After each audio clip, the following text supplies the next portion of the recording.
The Icons of Real Estate Podcast. Are you ready to learn the proven money-making secrets from top-producing icon agents?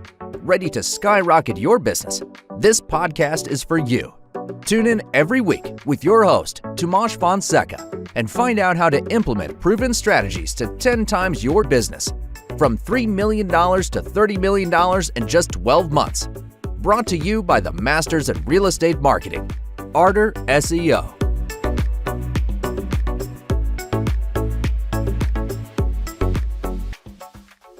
Welcome to Icons of Real Estate. I'm your host, Patty Teal. Today's icon is Alan Greulich. He has really done a lot in his career. He's an experienced and accomplished realtor of choice in San Antonio, Texas. He's streamlined the process of buying and selling homes, making it easier for clients, and he's built a team of industry experts. He's also a certified mentor for EXP and coach for new agents. Welcome, Alan. Hey, thank you so much. Great to be here. Oh, it's great to have you here. So, Alan, we want to know a little bit more about you from the beginning. How did you get into real estate? Why did you get into real estate? And how did you get to the point where you are already helping coach other people with high sales? Can you give us that journey? Yeah.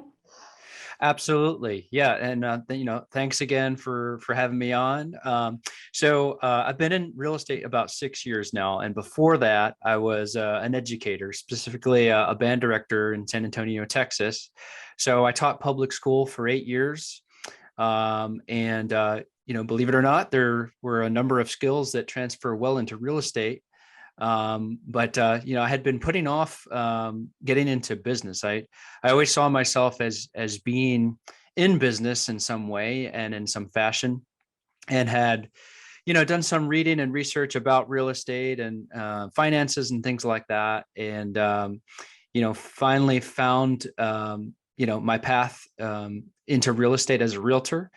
And, finally got over my fears. That holds a lot of people back too, is you're just scared of doing something different, especially when you go into real estate and you leave a job where you have a monthly paycheck and go into something where it's commission based and everything is dependent on your activity. So once I got over my fears, there were other big changes happening in my life that helped me make that change. One of them was I was going to be a dad, and I wanted to spend more time with my kids. So in my past job as a band director, I was spending all waking hours, working on those on that band program and with those kids whom I loved dearly, but realized I was going to have my own kid and wanted to be able to spend some time with her. Everybody that's familiar with real estate or is listening to these types of podcasts knows that when you get into real estate, that doesn't mean that you can just kind of not work, but you can control your time. You can decide when you're working, when you're not, although you need to make sure you're working quite a bit. So made that transition. That was 2016. And that's how I got into real estate. Wow. I love your story. And I can really relate to it, Alan, because I actually was a teacher, my very first career, a special education teacher. And I loved it too, but it was very time consuming, and it wasn't a job that I could leave behind. After I had my second child, I was like, I don't want to worry about them all the time, Right. So I still continued to work at various things, but it was something, as you said, that you could do on your own time. And I think that if you can keep the attention, I'm assuming since you were teaching band, if you can get the attention of high school kids, wow, you can get anybody's attention. So real estate, I'm sure, was a good choice. Absolutely. Yeah. Yes. Yeah. For, communication is a skill that you need as an educator, the ability to read the room and the ability to be a leader, because in real estate, you are, you're leading the clients, you are the expert, you're leading them through the process, you're leading, home sellers through the process. And, that, as and I'm sure we'll talk about, that's led to, also educating other real estate agents in the industry on how to build their businesses as well. Absolutely. And I know that now on your team, do you have 132 agents? Is that correct?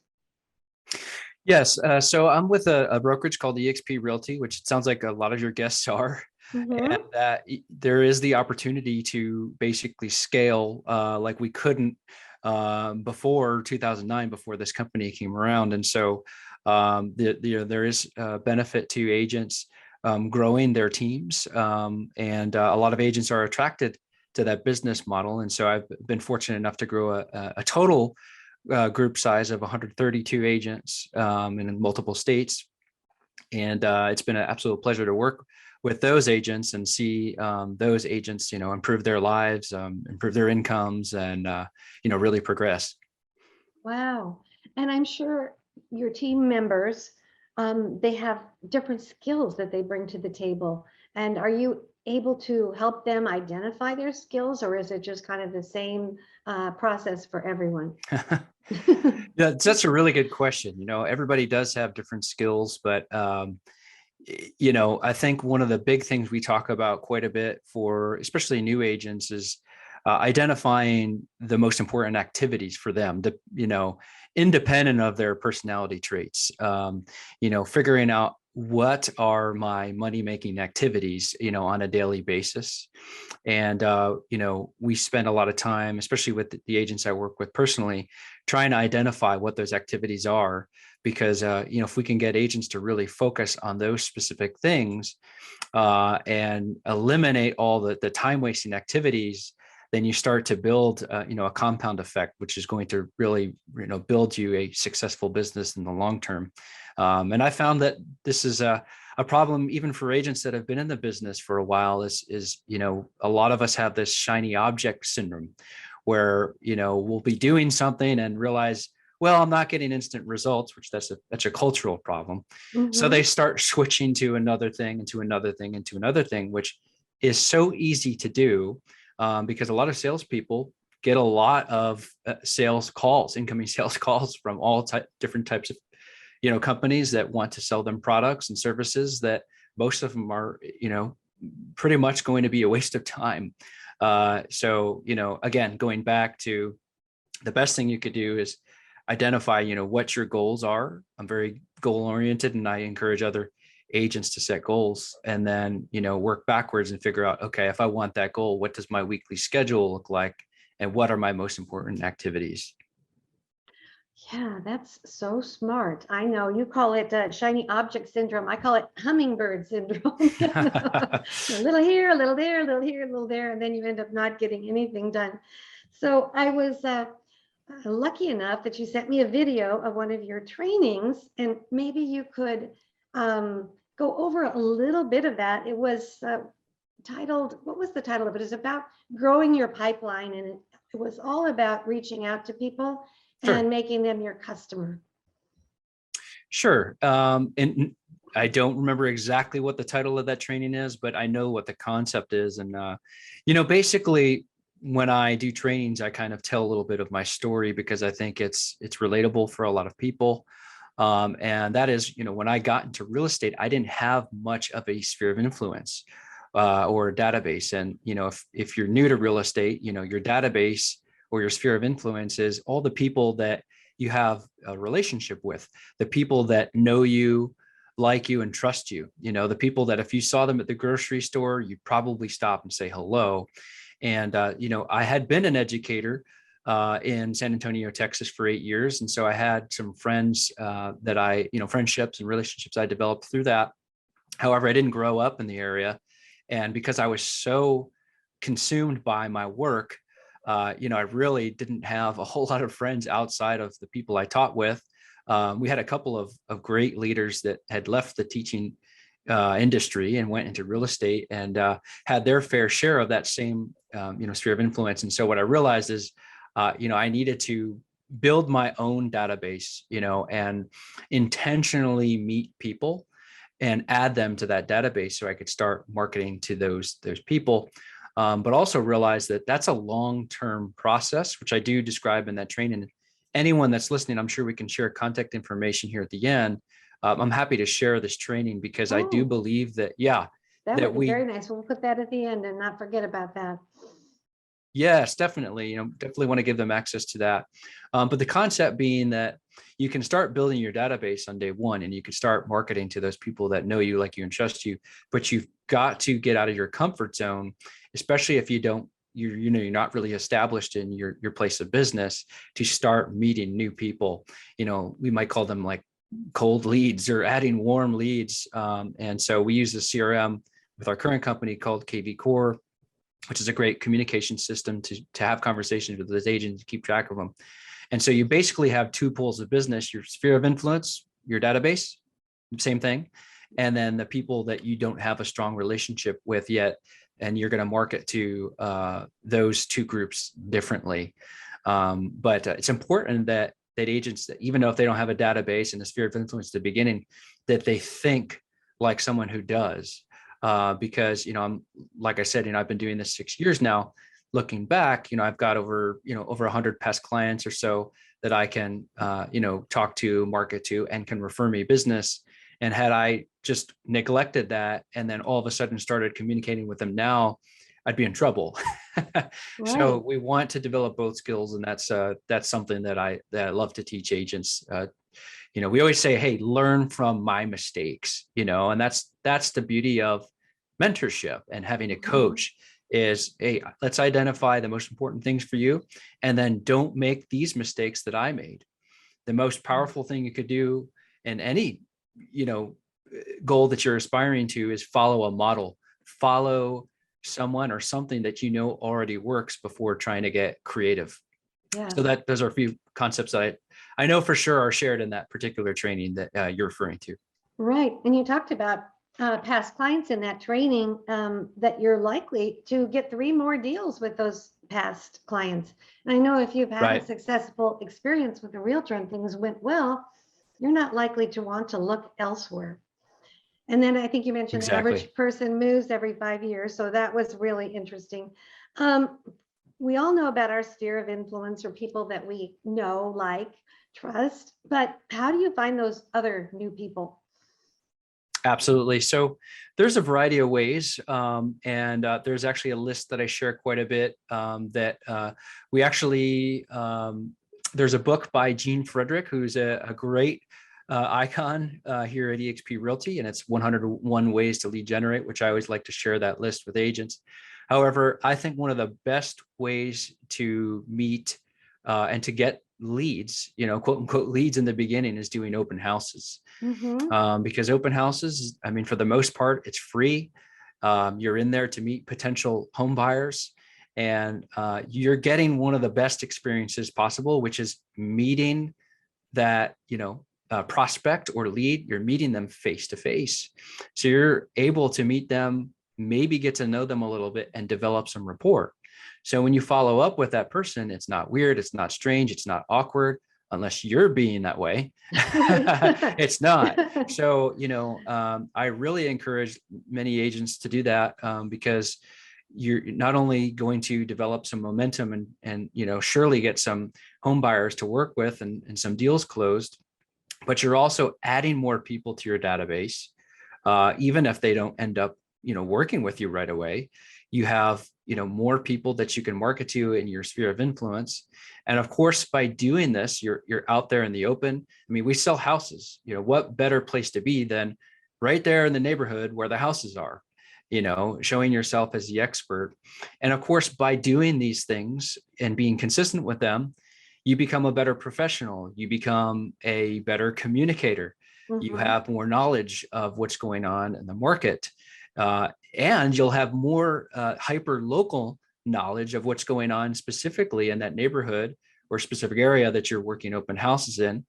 And then again, by marketing the open house, you're marketing yourself, both online and on social media, and then right there in the neighborhood. So it's a great way to build your business. Too many agents start doing open houses and quit. And I'll even tell agents, hey, this is something that you're let's put it this way. You may do 1 or 2 and they're complete duds, but then you do your third one and you meet 4 or 5 or 6 qualified people that you can add to your database. And so they're not all going to be home runs. And so Just like anything that we do, especially in this type of business, it's all about consistency. So if you say, you know what, I'm going to do 2 or 3 open houses a month, you have to stick with that for at least 6 months so that you can actually track whether this is working out or not, and really assess yourself. And that's one of the big reasons that I encourage agents to have a coach or have a mentor, because you need, sometimes that those extra ears and eyes to, to bounce things off of, and, make sure that you're, doing the things you said you're going to do, and keeping those commitments with yourself. Yeah, that accountability is very, very important. I think it's an excellent way to learn. Now, EXP is an original brokerage different from others. Are open houses, how do they come about? Is it the same way as they do if you were working with Caldwell or anywhere like that? Absolutely. Yeah. So, there are some specific things about eXp Realty that make it different. I mean, it is completely different model of real estate. Mhm. However, when we're working with home buyers and home sellers, there's a lot of similarities. And so one of the benefits that we have is, the company is so large, we do have quite a bit of the market share as far as listings. So basically the way it works is if you decide you want to do an open house, you can do one for one of your current listings. A lot of new agents don't have listings, and so you can reach out to other agents within the brokerage.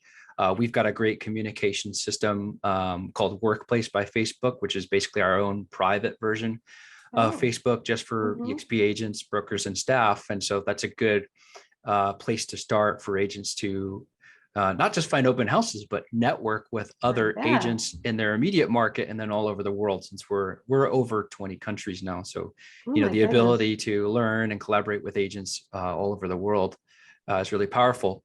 But as far as open houses, yeah, it's, for instance, I'm working with a couple new agents right now, literally brand new. And they needed to find some listings to do open houses. So they just put some posts out there, and they were able to get some opportunities from some other great agents that were willing to help. Oh, thank you for explaining that. I've been wondering about that. And EXP is, I think, isn't it the fastest growing brokerage in the United States? Last I've heard, yes, we're averaging about 1,000, give or take, agents joining every week at this point. Wow. Yeah, and I moved to the company back in, I think it was beginning of 2018, and that was when we were right around 5,000 agents, and so it wasn't as much as of a well-known brand, but now people are seeing other agents successful selling real estate with EXP. And then when you dig deeper, if you connect with another professional that's able to kind of articulate all the strengths that EXP provides, they realize it's not just about being able to build your business faster and being able to scale faster. You can basically build a brokerage within a brokerage while still building your own personal business and earn stock through a stock program and revenue share. The company shares 50% of the revenue with the agents. So, once agents are properly exposed to this, they get what we call EXP insomnia. They just can't sleep. And I went through that years ago. I remember I was watching an old video of one of our leaders, Gene Frederick, doing a lunch presentation. And I just remember watching this video over and over and sharing with my wife, going, hey, this EXP thing seems like, amazing, like almost too good to be true. And I try to explain these things to her, and she's like, I don't know what you mean, and I don't understand what you're talking about, but you seem really excited, so you should join. Well, that's true. If you're that excited about something, you have to trust your gut and know that it's really good. Yeah, absolutely. Yeah, for sure. And another thing that I learned from you, Alan, was how important it is to stay in touch with people. We do it with our friendships. Well, maybe some people are better than others, but you have a system for that as well, don't you? Oh, yes, absolutely. So, when we're talking about that, we're basically referring to, our sphere of influence, which, again, as you progress in your career, that's going to be the best thing you can build is a great system where you're following up with the people that know you, like you, and trust you, especially your past clients. And so I do a number of things.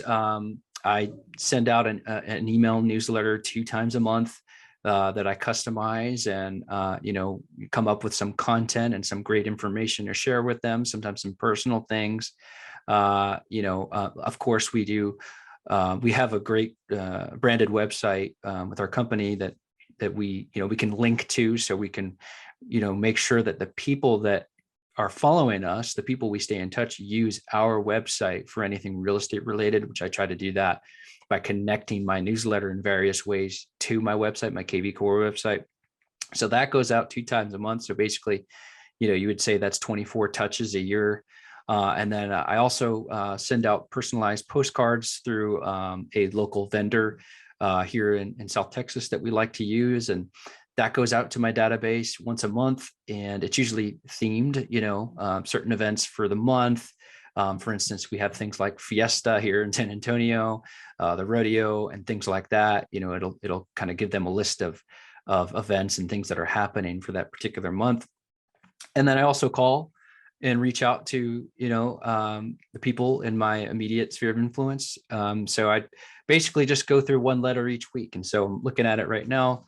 On the Jays this week, just reaching out, calling, texting, sometimes just sending a Facebook message to those people. So I just want to make sure that I'm always being super consistent with reaching out to them and, making sure that we stay top of mind is the goal. Top of mind.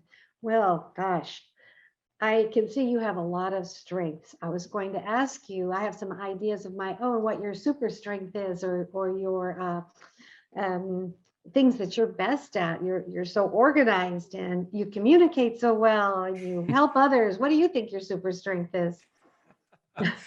Well, thank you for asking. I don't know if it's a super strength, but I think, one of the biggest things I've learned is that we are, if you want to have any sort of success, you need to think of yourself as serving and serving others. There's a great quote that I like. It's, you can have everything in life you want if you will just help enough other people get what they want. Kind of butchered that. That's the Zig Ziglar quote.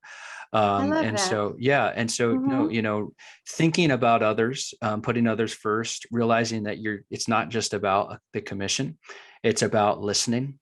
And that's a big piece for me, as far as, getting more clients, working with clients, working with agents that are considering moving their business to EXP, which is a huge deal for agents.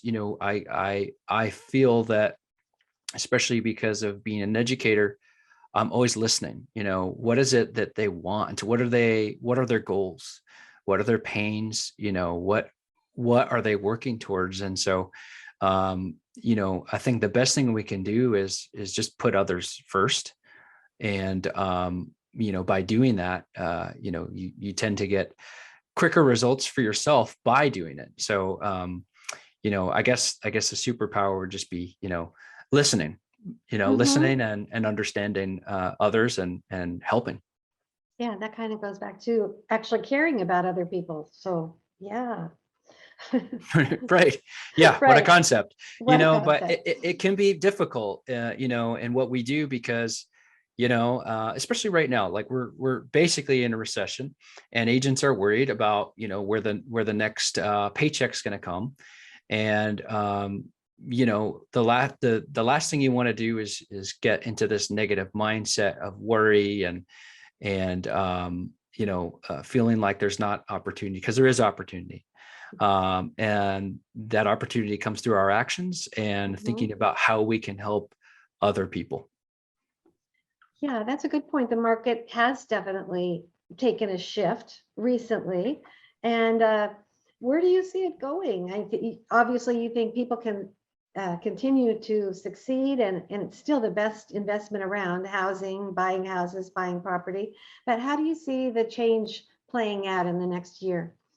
This might not always be the popular approach to things, but there, I approach everything as far as like, hey, here are the facts. Obviously we are in a recession. We need to face that. We need to understand that, things are going to slow down a little bit. However, I also believe in the power of a very strong positive mindset.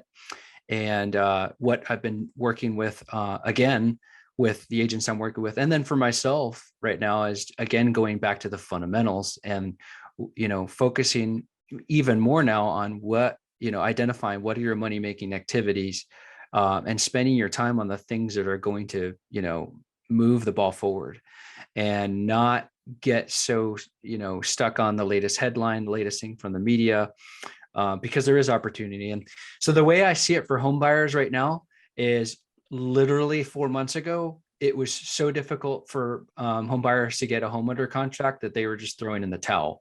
They put in offer after offer after offer. They won't get their offer accepted, and they'd move on or get upset, or just fatigued. And so now we actually have the opportunity where homes are sitting on the market a little bit longer. We're seeing price changes on listings. And so this is an opportunity for buyers that, maybe had to sit on the sideline to get their offer accepted. In fact, I just went through this just now, a couple of weeks ago. I had a home buyer that I was working with, that his home that he currently was living in was under contract to be sold. So we call that an offer with a contingency, which, again, a year ago, forget that. I mean, there's no way a seller is going to accept an offer with a buyer that has some sort of hang up, when they have, 12 other offers or 20 other offers. And so now there is opportunity. So if you look at some specific markets, like, Texas overall, especially, where we are here in San Antonio, Texas, the affordability of homes compared to the rest of the country is lower. The appreciation rate is, conservatively has been at least 5 to 10% for the past 3 or 4 years. So, we don't ever want to predict anything, but if you just look at the history of the growth of prices, that you're going to be making a good investment. Interest rates might not go down, or they could. And if they do go down, you could, of course, do a refi. But again, I see the opportunity.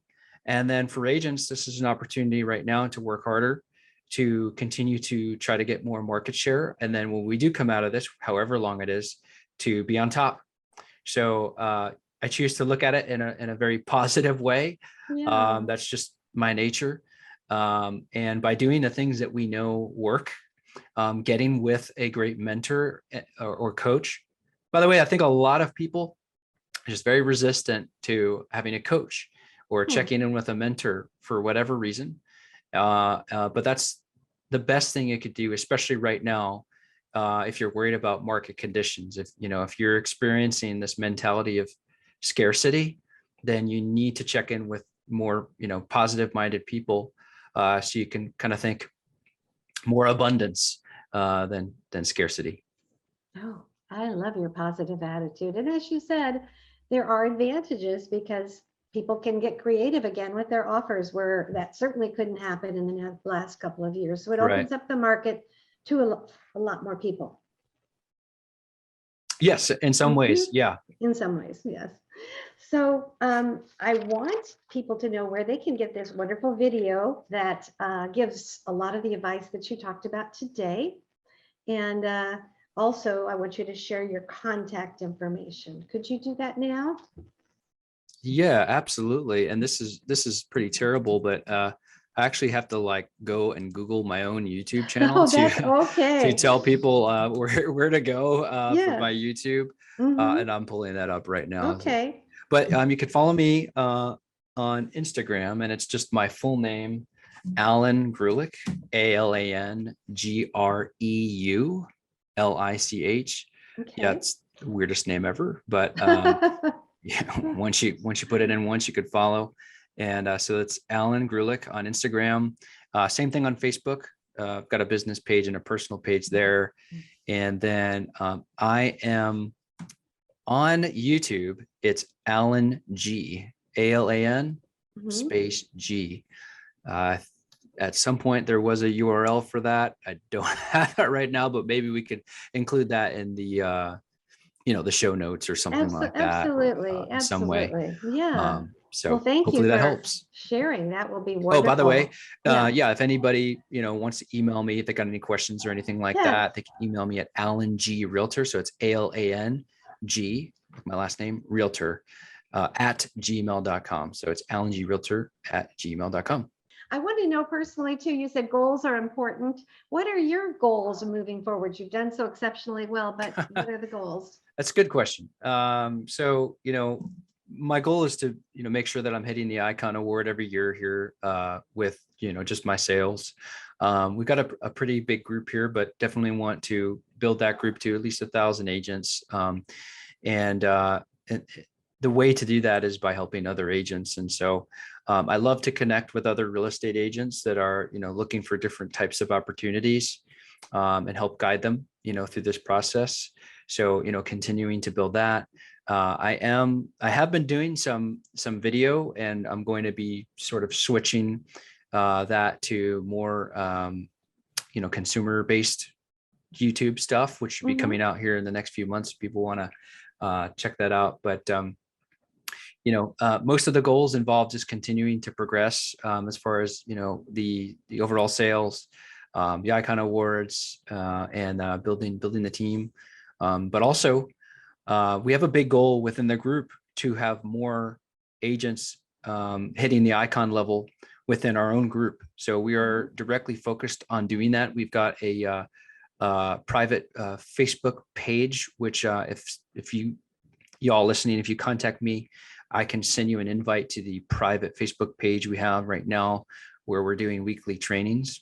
Wow. And so there's a lot of agents in there that they're all different levels, but we've seen a lot of progress over the last year from agents plugging into these things and building their business. So a lot of pleasure for me, and a lot of my goals revolve around the agents that I work with becoming successful as well.